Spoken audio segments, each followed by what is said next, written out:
இடஒதுக்கீட்டுக்கு பேசி பிற்படுத்தப்பட்ட ஒரு ஆணையம் பரிந்துரை பண்ணுறதுக்கு ஏற்பாடுலாம் பண்ணாங்க. அப்புறம் தரவுகள் சேகரிக்கணும்னு தரவுகள் சேகரித்தாங்க. அப்புறம் இடையில் அப்படியே கிடப்பில் போட்டது இந்த அரசு. அதுதான் நான் கூட சொன்னேன், சட்டமன்றத்தில் கத்தனை வெளிநடப்பு பண்ணேன், கை கேட்டது வாய் கேட்டல, காணல் நேராக போச்சு. அப்போது மருத்துவர் இவ்வளவு பாடுபடுற ஜிகே மணியை பார்த்து இந்த 10.5 கெடுத்தது அப்படின்னா என்ன மனசாக இருக்கும்? எப்படி மனசாட்சி இருக்கும்? மனசாட்சி இல்லாத மனிதர். மனுஷனுக்கு மனசு தான் முக்கியம். இப்போ இங்கே பேசணும்னு சொன்னால் என் மனசு பேச சொல்லுது, நான் பேசுகிறேன். நீங்கள்லாம் உங்கள் மனசு ஜிகே மணி பத்திரிகையாளர் சந்திக்கிற உங்கள் போன் உங்கள் மனசு சொல்லியிருக்கு, வந்து நிற்கிறீங்க. உங்கள் மனசு சொல்லுது இந்த ஜிகே மணி என்ன ரொம்ப நேரம் பேசிகிட்டு இருக்கிறா, சீக்கிரம் பிடிச்சா பரவாயில்ல. உங்கள் மனசு மனிதனுக்கு மனிதனை இயக்கிறது மனசில் கூட மனசு வெளி உள்ள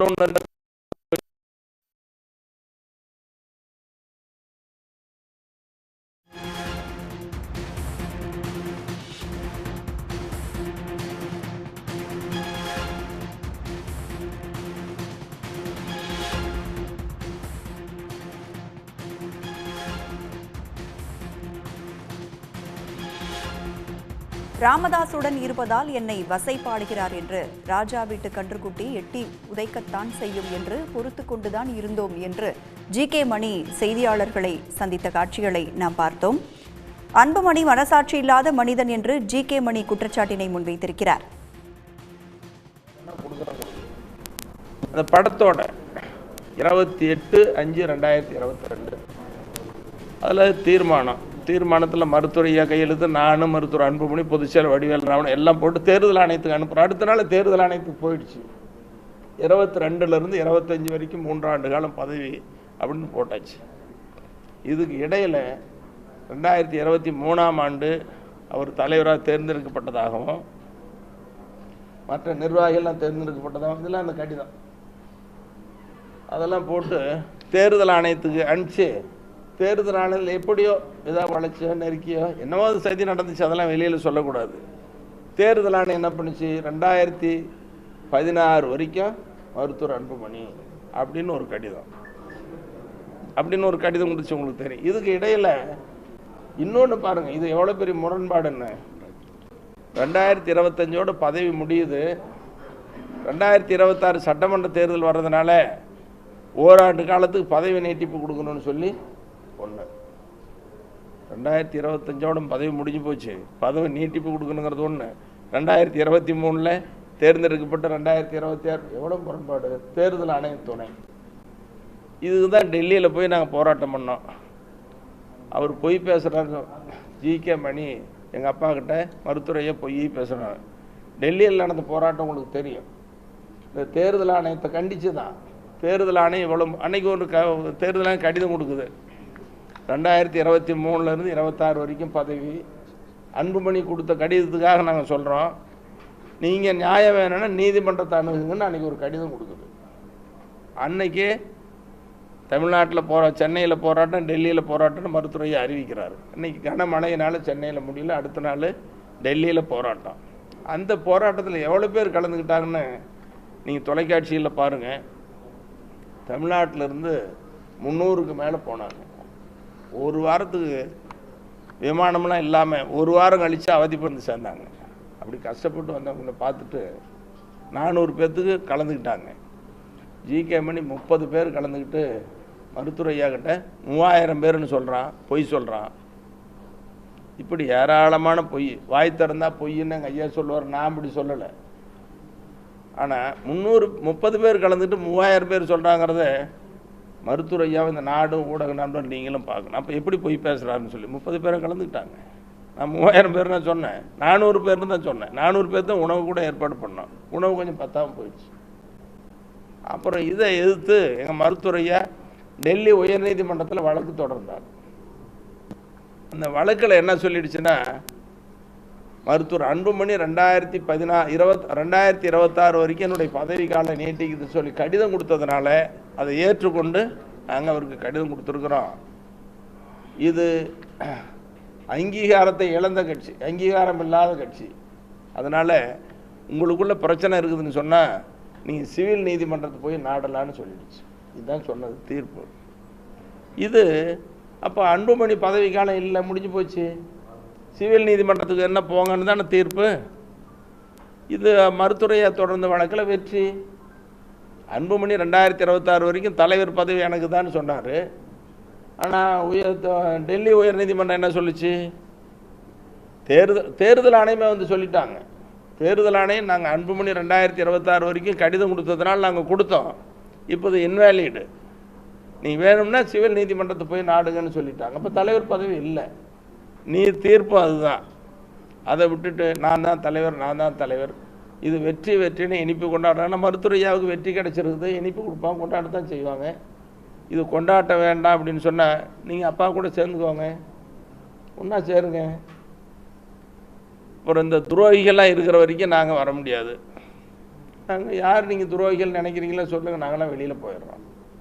நீங்களும் மருத்துவரையா இறுதியாக சொல்கிறேன், மருத்துவரையாவும் மருத்துவர் அன்புமணியும் ஒன்றா சேர்றாங்கன்னு சொன்னால் யாரெல்லாம் துரோகி வேண்டான்னு நினைக்கிறாரோ நாங்கள் கட்சி விட்டு வெளியில் போயிடுறோம். என்ன ஜிகே மணி சொல்கிறாருன்னு வச்சுக்கோங்க, நான் பாட்டாளி மக்கள் கட்சியிலேருந்து விலகிக்கிறேன், சட்டமன்ற உறுப்பினர் பதவியை ராஜினாமா பண்ணுறேன், நானே என் குடும்பமாக என் மகனை யாரும் கட்சியில் இல்லை, ஆனால் எந்த கட்சியும் போக மாட்டோம், மீண்டும் வாங்கன்னு கூப்பிட்டா வருவோம், இல்லைன்னா வீட்டோட போய் அமைதியாக இருப்போம். இப்படி நிறைய பேர் ஐயா கூட இருக்கிறவங்க, நீங்கள் வாங்க, ஐயா கூட இருக்கிற நாங்களாம் வெளியேறிக்கிறோம், வந்து சேர்ந்து பண்ணுங்க. அப்போ தான் பாட்டாளி மக்கள் கட்சி வலிமையாக இருக்கும், மருத்துவரையா தலைமையில் செயல்படும். அந்த நல்ல மனசு வேணுமா வேண்டாமா? கட்சி நல்லா இருக்கணும், எதிர்காலம் நல்லா இருக்கணும். இப்போ அங்கே போனவங்கெல்லாம் என்ன சொல்கிறாங்கன்னா, நாங்கள் ஏமாந்து போயிட்டு என்ன சொன்னாருன்னா, மருத்துவரையாவுக்கு பின்னாடி யார் எதிர்காலம், நான் தானே எதிர்காலம் அப்படின்னு சொல்லி நாங்கள் வந்துட்டோம். எதிர்காலம் இப்போ கேள்விக்குறி ஆகிடுச்சு, ரெண்டாக பிரிஞ்சு போயிட்டோம். என்ன கேள்விக்குறி இருக்குது, என்ன எதிர்காலம் இருக்கு? இப்படி நெருக்கடியான சூழ்நிலை. இப்போது மருத்துவர் ஐயா நிறுவனர், அன்புமணி தலைவர்னு சொன்னார், அது நீதிமன்றம் தீர்ப்பு சொல்லிடுச்சு இல்லை. அப்போ நிறுவனராக இருக்கிற மருத்துவர் ஐயாவுக்கு தான் முழு அதிகாரம். எங்கள் கட்சியினுடைய அமைப்பு விதி என்ன சொல்லுதுன்னா, நிறுவனருக்கு தான் முழு அதிகாரம். கட்சியினுடைய தலைமை செயற்குழுவா பொதுக்குழுவா நிர்வாக குழுவா கூட்டுறது, அவருடைய ஒப்புதல் இல்லாமல் கூட்டக்கூடாது, எல்லாம் உங்களுக்கு தெரியும். அவர் சொல்கிறது தான் இந்த கட்சியே, மருத்துவரையா சொல்கிறதா அவருடைய நடவடிக்கை தான் கட்சி. இவர் வந்து தான் இப்படிலாம் சீர்கெடுத்துட்டார். அதனால் நீங்கள் வேணும்னா அவர் கூட போய் செய்யுங்க. இப்போ 2026 சட்டமன்ற தேர்தல் வருதுன்னா நிறுவன தலைவராக இருக்கிற மருத்துவரையா கூட்டணி பேசுவார். இன்னைக்கு தைலாபுரம் தோட்டத்திலே உட்காந்துக்கிட்டு நீங்கள் நான் அமைச்சிருக்கிற கூட்டணிக்கு ஓட்டு போடுங்க, பாட்டாளி மக்கள் கட்சிக்கு ஓட்டு போடுங்க மருத்துவரை சொன்னால் மக்கள் ஓட்டு போடுவாங்க. நீங்கள் என்னதான் எவ்வளோ செலவு பண்ணாலும் ஊராக அலைஞ்சா கூட மக்கள் சக்தி யாருக்குன்னா மருத்துவரையாவுக்கு தான். இது யதார்த்தம், நான் உண்மையை பேசுகிறேன், தப்பாலாம் பேசலை. எப்போ தப்பாக பொய் பேசுகிறது எனக்கு பிடிக்காத ஒன்று.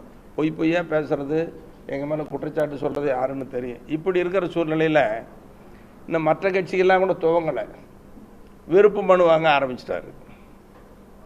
இங்கே பிரச்சனை எவ்வளோ பிரச்சனை ஓடிட்டு இருக்கு, கட்சியினுடைய நிலைமை எப்படி இருக்குது, விருப்ப மனு நம்பி கொடுக்குறேன். அதனால் நான் அன்பாக கேட்டுக்கிறதெல்லாம், இந்த விருப்ப மனு வாங்கிறது ஏமாற்று வேலை, மோசடி வேலை, இதை யாரும் ஏமாந்துடக்கூடாது. இதை பார்த்து ஐயோ அன்புமணி விருப்பமணி வாங்குறாரு, அவர் பலமான சக்தி இருக்குது அப்படின்னு பொதுமக்களை ஏமாந்துடக்கூடாது, கட்சிக்காரங்களும் ஏமாந்துடக்கூடாது. அதனால் மருத்துவரையா தான் கட்சியினுடைய நிறுவன தலைவர், அவர் தான் கட்சியை வழி நடத்துவார். அவர் சொன்னால் தான் மக்கள் வாக்களிப்பாங்க, அவருக்கு தான் சக்தி இருக்கிறதுங்கிறத இந்த நேரத்தில் நான் தெளிவாக சொல்லிக்கிறேன். நிறைய செய்திகள் சொல்லணும், என்ன தான் கூட குறித்து வச்சுருந்தேன். இன்றைக்கி ஒன்று சொல்கிறேன், வளர்த்து படிக்க வச்சு ஆளாக்கி அழகு பார்த்தவர், மத்திய அமைச்சராக்கி பதவி கொடுத்து உயர்த்தணும்னு நினைக்கிற அப்பாவை இப்படி கொடுமைப்படுத்தக்கூடாது. எங்களை துரோகிங்கிறாரு மருத்துவரையா, இவ்வளோதான் அவமானப்படுத்துறது. இவர் ஐயான்னு சொல்லிக்கிறாரு, படத்தை போட்டுக்கிறாரு, கீழே இருக்கிறவங்களாம் எழுதுற சொல்ல அந்த செய்தியெலாம் நீங்கள் பார்த்தீங்கன்னா உங்கள் மனசு கூட தாங்காது. அப்போ இதை யார் துரோகி, இது யாருக்கு துரோகம் பண்ணுறது? அப்பாவுக்கு இல்லையா? அப்பா மனசு எப்படி வேதனைப்படும்?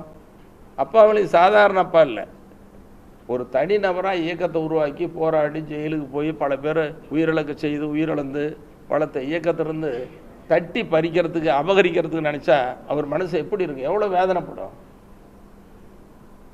அவர் மனசு நோகலாமா? நீங்களே சொல்றீங்க 2 பேரும் சேர்ந்து செயல்படணும். துரோகிகள் யார் யாருன்னு அவர் நினைக்கிறாரோ நாங்க எல்லாம் விலக தயார், எல்லா பொறுப்பு வந்து விளைக்கிறோன்றீங்க. அடுத்த வரி கட்சியை பறிக்க முயற்சிக்கிறாருன்றீங்க. அடுத்த லைன் வந்து முரண்பாடுகளாக இருக்கு. ஒன் சைடு 2 பேரும் சேர்ந்து செயல்படணும் அப்படிங்கிறதுக்காக ஒரு சமாதானத்துக்கு வலியுறுத்துற மாதிரி தான் செய்தியாளர் சந்திப்பு இருக்கு. பட் அடுத்த டைம்ல வந்து கட்சியை பறிக்க முயல்வது எப்படி சரியாகும்? அதாவது இல்லையா? இல்லை நீங்கள் கேட்குறது சரியான கேள்வி. ஒன்றா சேர்க்கணுங்கிறதுக்கு நான் பல பேர் எடுத்த முயற்சி. இப்போ என்னை பிரிக்கிறாரு கெடுக்கிறாருன்னு சொன்ன நான் மட்டும் இல்லை, 4 மாதமாக பேசி வரவே இல்லை. இன்னொரு செய்தி, நான் எங்கள் ஐயா கிட்ட சொன்னேன், ஐயா நீங்கள் அவர் தலைவராக இருந்து செயல்பட்டு விட்டுருங்க அப்படின்னு சொன்னேன். அவர் சொன்னார் மகாபலிபுரம் மாநாட்டில் அறிவிச்சரம் பண்ணினார். சரி இதை போய் அவர்கிட்ட சொல்லி சமாதானப்படுத்துகிறேன்னு உடனே சொன்னேன், இங்கேருந்தே ஃபோனில் பேசுங்களேன்னார். அவரும் கோவக்காரர் தானே, ஃபோன் பண்ணி பேசுகிறேன். இல்லை இப்போவே எனக்கு அறிவிக்கணும், இல்லைன்னா நான் ராத்திரி அறிக்கை கொடுக்க போகிறேங்கிறார் அன்புமணி. அப்புறம் ஐயாட்டு சரிங்க, நீங்கள் மாநாடு இன்னும் 10 நாள் தான் இருக்குது, இந்த மாநாட்டுக்கு முன்னால் ஏதாவது செய்கிறத இப்போவே அவர் தான் தலைவர்னு எழுதி கையெழுத்து போட்டு கொடுத்துருங்கன்னு. சரி அப்படி தான் கையெழுத்து போட்டு கொடுக்குறேன்னாரு. அந்த கையெழுத்து போட்டு கொடுக்குறது அதான் அன்புமணிக்கு சொல்கிறேன், கையெழுத்து போட்டு கொடுக்குறதுலாம் முடியாது. எனக்கு இப்போ அவர் சொல்லணும், செய்தி அறிவிக்கணும், வெளிப்படையாக அறிவிக்கணும், தொலைக்காட்சி பத்திரிகையில் வரணும். அப்படிலாம் பிடிவாதம் பண்ணால் எப்படி இருக்கிறோம்? சரி இது அதனால தான் சமாதானத்துக்கு நான் முயற்சி பண்ணதில்லை, பல பேர் முயற்சி பண்ணாங்க. இப்போ சைதை துரைசாமி குருமூர்த்தி வந்தாங்க, விஐடி வேந்தர் விஸ்வநாதன் வந்தார். இதெல்லாம் எதுக்காக வந்தாங்க? உடனுக்குடன் செய்திகளை தெரிந்து கொள்ள சன் நியூஸ் பெல் ஐகானை கிளிக் பண்ணுங்க.